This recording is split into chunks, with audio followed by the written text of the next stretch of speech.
Next question, example number 5.2 हमारे पास में given है। क्वेश्चन में गिवन है, a bullet of mass 0.04 kg moving with speed 90 metre पर second enter a heavy wooden block and it stopped after the distance of 60 centimeter. Okay, what is the average resistive force exerted by the block on the bullet? Okay, यहाँ पर हमारे पास में एक wooden block है ना?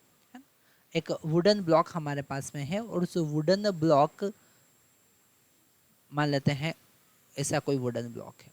Okay, और एक bullet इसके ऊपर हमने फायर किया और उस बुलेट का स्पीड जो है वो 90 मीटर पर सेकेंड गिवन है।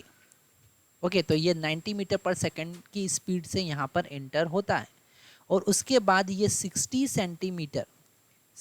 सेंटीमीटर डिस्टेंस कवर करने के बाद रुक जाता है ना। तो हमको जो रजिस्टिव फोर्स पीछे की तरफ लगेगा F वो फाइंड करना है। ओके, तो इसके लिए हम उसका रिटार्डेशन फाइंड करेंगे, उसका एक्सेलरेशन फाइंड करेंगे, नेगेटिव एक्सेलरेशन फाइंड करेंगे। हमको पता है कि फाइनल वेलोसिटी जो है यहाँ पर हमको समझ में आ रहा है कि अगर वो रुक जाएगा तो final velocity v equal to 0 होगा और initial velocity u is equal to कितना दे रखा है 90 मीटर पर सेकेंड और distance s equal to 60 centimetre या फिर हम लिख सकते हैं 0.6 मीटर, हो ना। मीटर में कन्वर्ट करना बहुत ज़्यादा जरूरी है क्योंकि हम सारे एसआई सिस्टम में ही वैल्यू पुट करेंगे, है ना।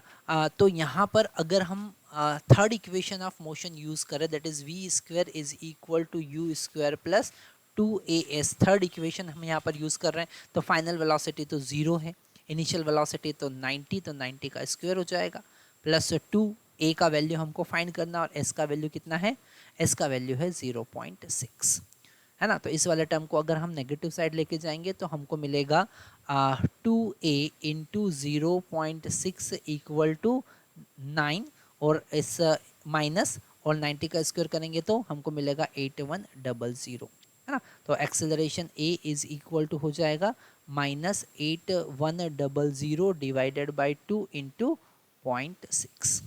ओके, ये एक्सेलरेशन मिला, इसको हम आगे और सॉल्व कर सकते हैं, है ना।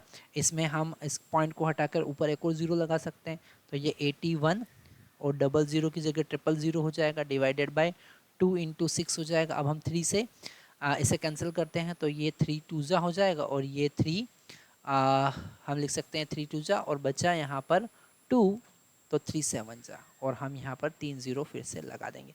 तो यहाँ एक्सेलरेशन हमारे पास कितना आया, एक्सेलरेशन हमारे पास में आया -27000 डिवाइडेड बाय 4, है ना। इसको 4 से फिर हम कैंसिल कर सकते हैं, तो एक्सेलरेशन हो जाएगा यहाँ पर 4, यहाँ पर हम 4 6 जा 24, फिर 3 बच जाएगा यहाँ पर, तो ये हो जाएगा 4 7 जा 28, फिर यहाँ पर 2 बचेगा, दैट इज़ दी मीटर पर सेकेंड स्क्वायर।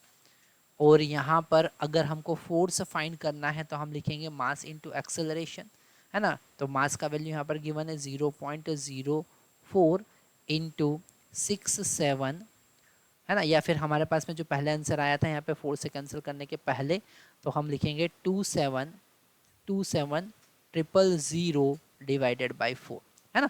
ये 0.04 को हम लिख सकते हैं 4 डिवाइडेड बाई 100, है ना, इंटू 27000 डिवाइडेड बाई 4, तो 4 से 4 यहाँ कैंसिल हो जाएगा, 2 0 से 2 0 कैंसिल हो जाएगा, फोर्स का वैल्यू आएगा 270 न्यूटन और फोर्स नेगेटिव होगा। हमने यहाँ पे नेगेटिव साइन कंसिडर नहीं किया क्योंकि हमको फोर्स का मैग्नीट्यूड फाइंड करना था, पर फोर्स नेगेटिव है वो इस बात को इंडिकेट करेगा कि अपोजिट डायरेक्शन में फोर्स लग रहा है। Thank you very much.